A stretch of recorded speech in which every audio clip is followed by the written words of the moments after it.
Ok, entonces pensemos que tenemos dos vectores. El vector B1, que está aquí en negro, es el vector 1,4, y el vector B2, que está aquí en rojo, sería el vector 6,2. Y entonces pensemos que el vector B1 lo queremos armar como el vector A, que está aquí en verde, y el vector B, que vamos a pensarlo, que está aquí en azul. Voy a encimarlo sobre el verde. Entonces, por suma de vectores, la geometría me ayuda mucho porque resulta ser que B1 va a ser igual al vector A. Me voy de aquí hacia el vector A y del vector A sumo el vector B. Entonces, el vector B, si yo despejo, pues va a ser el vector B1 menos el vector A, pasando restando. Entonces, este vector B lo puedo trasladar a donde yo quiera. En particular lo puedo escribir aquí. Y en particular a este vector le vamos a llamar el vector W. Sí, solamente le cambié el nombre, no he hecho otra cosa más que cambiarle el nombre. Entonces, ¿cuál es la idea de esta geometría? La idea de esta geometría es de que un vector B1 y dado un vector B2, puedo construir el vector B1 en términos de esta geometría que acabamos de escribir.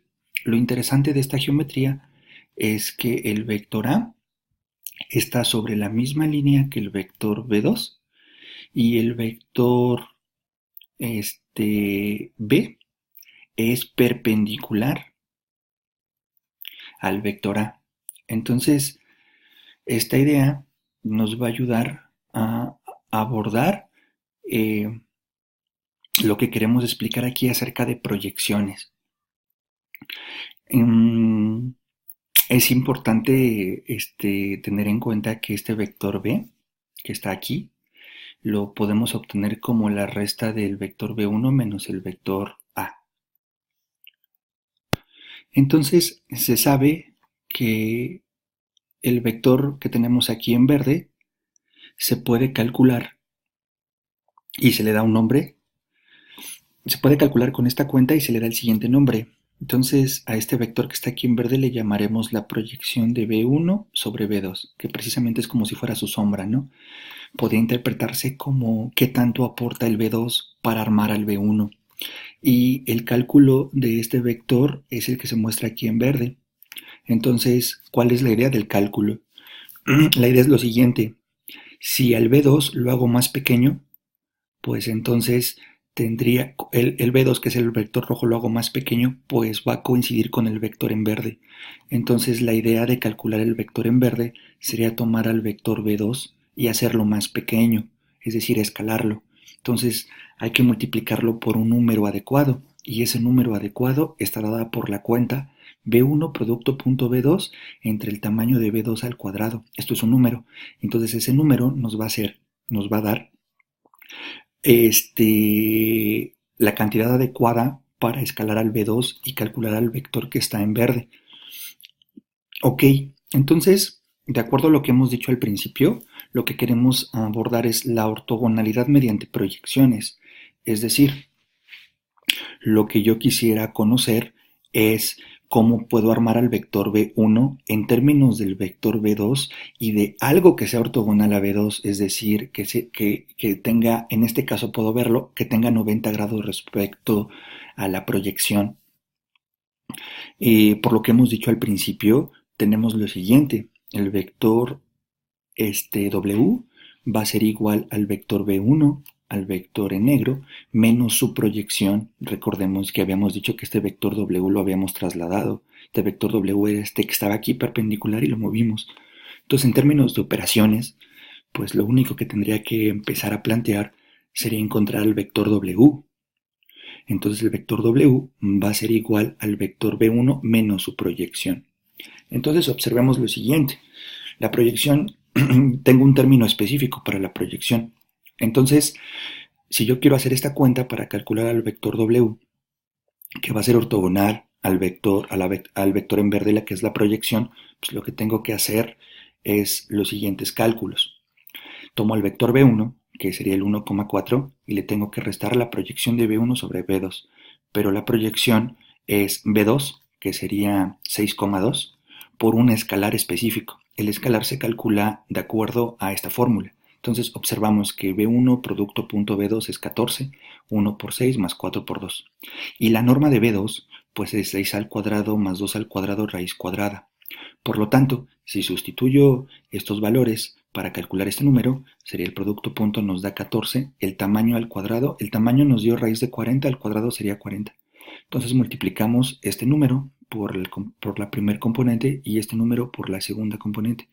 Entonces hacemos las simplificaciones correspondientes y posteriormente que hacemos las simplificaciones correspondientes restamos componente a componente. 1 menos la primera componente y 4 menos la segunda componente.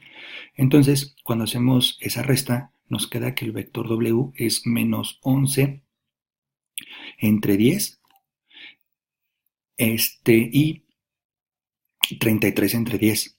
¿Qué ventaja tiene este W? Pues este W va a ser tanto perpendicular al vector en verde como perpendicular al vector en rojo.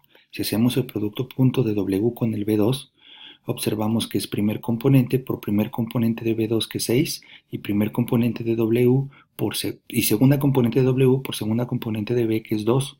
Entonces cuando hacemos esta cuenta nos da 0. De manera similar, lo que podríamos hacer el producto punto de W con la proyección y el producto punto de W con la proyección, pues también nos tendría que dar 0. Entonces, ¿qué estamos haciendo? Pues lo que estamos haciendo es escribir al vector B1 como su proyección, como una proyección sobre el vector 2 más un vector perpendicular a la proyección. Eso es importante. Otra interpretación es que resulta ser que B1 y B2 no son perpendiculares o equivalentemente ortogonales. ¿Por qué sé que no son perpendiculares? Pues por dos motivos. Uno sería el motivo geométrico. El ángulo entre el vector en negro y el vector en rojo no es de 90 grados, pero la geometría no es suficiente, tengo que hacerlo analíticamente. Entonces, si yo hago el producto punto de B1 con B2, observo que me da 14. Si fueran perpendiculares, ortogonales, para ser específicos y precisos, pues el producto punto tendría que darme 0, lo cual no ocurre. Entonces esto es un símbolo que ocupamos para decir que B1 no es ortogonal a B2. Entonces me gustaría concluir lo siguiente. El vector B1 y el vector B2 no son perpendiculares porque de cierta manera el B2 le está ayudando al B1. No hay independencia. Habíamos dicho que si algo era ortogonal era independiente. ¿Y de qué manera ayuda el B2 a construir el B1? Pues lo ayuda aportando la proyección, porque como vimos al principio, la proyección más otro vector que andamos buscando que le llamamos al final W, pues era el vector B1. Entonces, la idea de ortogonalidad mediante proyecciones sería construir el vector W. Y la idea interesante, independientemente de los cálculos, es que estoy armando a W, que es precisamente la parte que no depende de B2. ¿Por qué no depende de B2? Porque estoy tomando un vector B1 y le estoy quitando la dependencia de B1 con B2 al restarle la proyección. Entonces me queda algo como independiente al B2. Y esa sería la idea de construir ortogonalidad, ¿no? A este B1 a este B1 lo estoy haciendo ortogonal respecto al B2 al restarle su proyección. Esa es la idea importante. Las operaciones pues son las mismas siempre, ¿no? Ok, entonces, eh, ahora, ¿qué pasa cuando los vectores no son unitarios? Por ejemplo, si tomo el vector B y le quiero sacar su norma, pues entonces resulta ser que el vector B tiene norma